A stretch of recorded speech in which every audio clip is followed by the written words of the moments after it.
C'était une grande journée de dépaysement que Fos-sur-Mer proposait à ses habitants comme à ses visiteurs. Un week-end où l'on pouvait vivre comme dans les années 1350.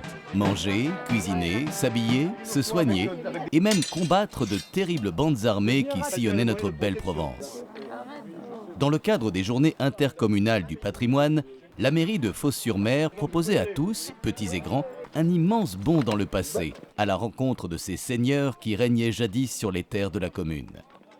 Dès les premières heures de la journée, les étals se sont remplis, le marché a pris forme. Avec cette fête médiévale, une des plus connues de la région, les Phocéens et les visiteurs, avides de sensations chevaleresques, ont pu tout au long de la journée retrouver des ateliers, participer à des scénettes, des démonstrations de combat, ainsi qu'à des visites commentées du site de l'Auture.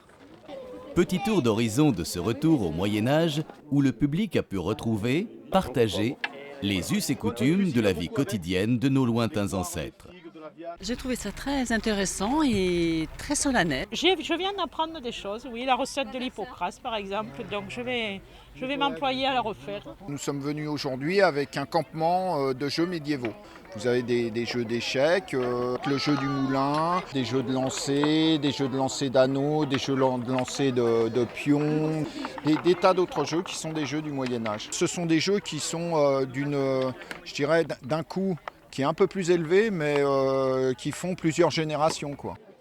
Outre les costumes médiévaux, les passionnés ont exposé leurs produits en expliquant les techniques de fabrication de l'époque. Mais les plus curieux se sont rassemblés devant l'église Saint-Sauveur pour assister à un adoubement, une cérémonie qui consistait à consacrer les hommes en chevaliers. Il fait roi hardiment pour protéger le faible contre le fort. Protégeras-tu l'église et observeras-tu tous ses commandements? Oui, je le jure!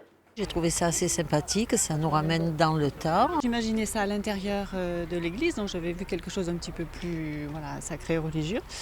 Et là, en extérieur, je trouve que c'était très beau. À côté des danses, des artistes costumés et des chevaliers, le public passionné a pu découvrir la cuisine médiévale, la médecine par les plantes, la forge, les techniques de calligraphie, d'alchimie et d'archerie de l'époque qui étaient minutieusement expliquées.